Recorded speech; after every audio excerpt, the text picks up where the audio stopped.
So, we've all seen it before. I mean, hell, I'll even go a step further and say that we've all been there before. The rage quit. The dummy spit, the Alt F4 out of a game because it just ain't going well for us that day. Maybe it was a certain player, a certain weapon, a certain tactic that the developers just refuse to nerf despite how bloody OP it is in your eyes. No matter. We've all done it, and it's only human nature, our fight or flight instinct kicking in and choosing flight for us at that point. And I'm sure that at one stage or another, we've all thrown some language over the digital sound waves that we weren't particularly proud of either. And just to be clear, this video isn't meant to be a call out per se, or a gotcha moment if you will. I'd like to think that our little community here is pretty level-headed and able to find some enjoyment out of most of their gaming experiences. Well, at least based off the comments and interactions that I see across our Discord, YouTube, Twitch, etc. But today I do want to talk about those small moments. You know, as someone who mainly plays first-person shooter games and has been diving into Deadlock, which is a MOBA game, one of the more notorious genres out there for rages and for flip-outs, man, I'm exposed to so many opportunities to just flip my shit. And let's be honest here. Raging at a game doesn't get you anywhere besides a bit closer to the grave with an episode of elevated blood pressure. You just end up pent up with all this frustration and no way to exert it other than thunder punting the nearest small object that's next to you into a wall. And more often than not, that's a very expensive smartphone. And well, sometimes, in order to avoid that, our flight response is triggered, and we give up. We leave the game as a means of self-preservation, which ultimately is what it boils down to, right? And look, don't get me wrong, sometimes it's good to step away, take a breather, and come back to an obstacle that you're facing both in-game and in real life after some time to reflect and with a fresh set of eyes. But with a lot of competitive games out there in particular these days, you know, you're more often than not dedicating yourself to half an hour to 90-minute long matches, and leaving early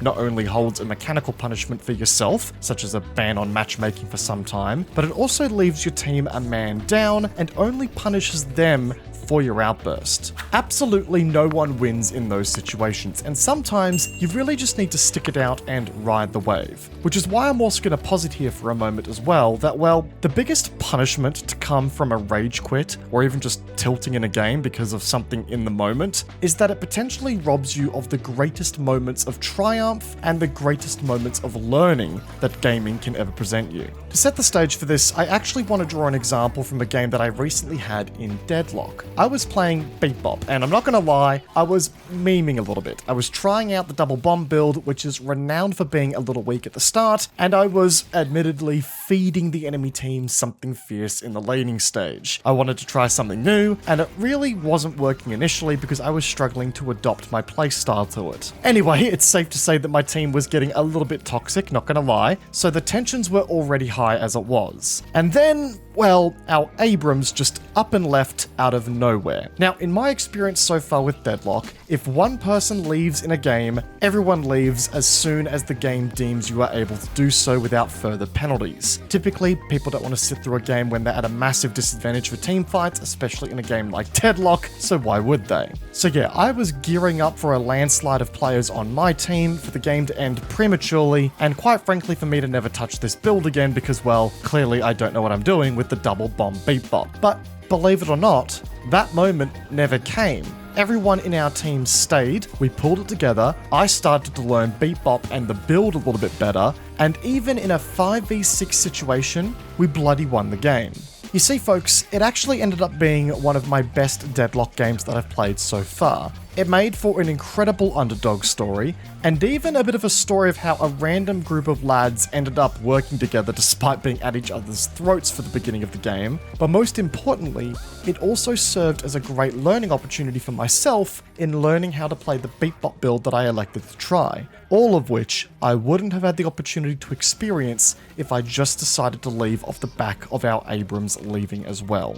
You see folks, while I'm not a serial rage quitter by any stretch of the imagination, I have been making a conscious effort to, lately at least, leverage those moments of frustration in gaming as a means for learning rather than letting it snowball into rage. I really do believe folks that no matter how hard you're getting smacked, gaming always serves as a catalyst for learning. Getting better at the game you are playing comes through exposure, and sometimes you are going to be exposed to some very hard lessons. And rage quitting is exactly how you rob yourself of being taught those very hard lessons. And I think the key step there to stopping yourself from just completely losing it and moving into a primal rage, if you will, is just to shift your mentality and giving yourself the opportunity to look at your gameplay more critically. A lot of, let's just say, ongoing frustration that you experience in gaming, and really in life more broadly, normally stems from that sense of you hitting your head against a wall, failing over and over again in the same way, with no real sense of progress being made. And from that,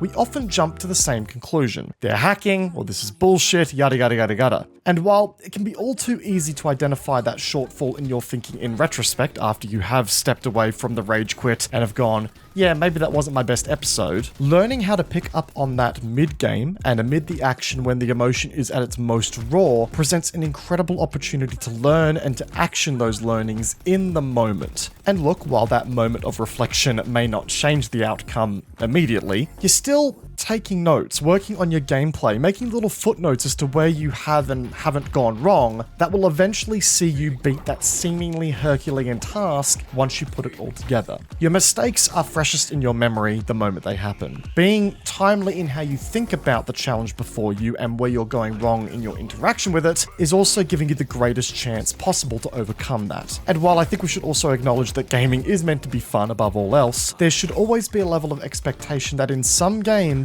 you're going to get your ass beat, no matter how much prior experience you bring to the table. And throwing the towel in early just because you aren't a god tier player on day one is going to potentially rob you of a lot of experiences in gaming. A lot of comebacks, a lot of unique storylines, a lot of opportunities for that learning. All things that make up the cornerstone of why I think gaming is so important to so many people. And I also think this is another reason why I think talking about this is so damn important these days. And I want to do a bit of a follow-up video on this in a couple of weeks in more detail, but I feel like there's been such a focus on the goal rather than the journey in the gaming scene lately. And the rage quit is very much an indication of that in full effect. The journey through any game and the challenges it presents is that special sauce in the middle that keeps us coming back to our favorite games over and over again. Sure, the end goal is all well and good, but the journey of seeing yourself getting better, overcoming a challenging level, or merely beating an opponent in a challenging 1v1, that is the stories that make up gaming and make it truly special sometimes, and what it's all about. And every time you give up a game early,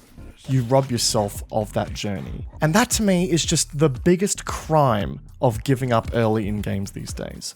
Robbing yourself of that journey and not having the story to tell. It's all well and good to tell your friends that you won that match of CSGO, Valorant, Apex Legends, Deadlock, whatever it may be, right? But it's the story of how you got there that will keep your friends captivated. All of the best esports matches that have ever been played across any game out there have always been the best, not because one team dominated the other, but because the matches were either close or one team brought it back with an epic comeback story that no one saw coming, or because those players didn't give up. And in my view, neither should you. However, for now, I want to thank you guys for not giving up on this video and for getting through to the very end here. I really do appreciate it. If you guys enjoyed the video, please consider backhanding that like button and subscribing to the channel if you've not done so already. I'm planning on bringing more of this style of video to the channel, so if you enjoyed the commentary and if you enjoyed the topic, then yeah, stick around guys, this is going to be the place for you. Also leave a comment down below guys, your thoughts on rage quitting. Do you do it often yourself? Do you feel like there's room to improve? Or do you think this was an entire batch of waffle?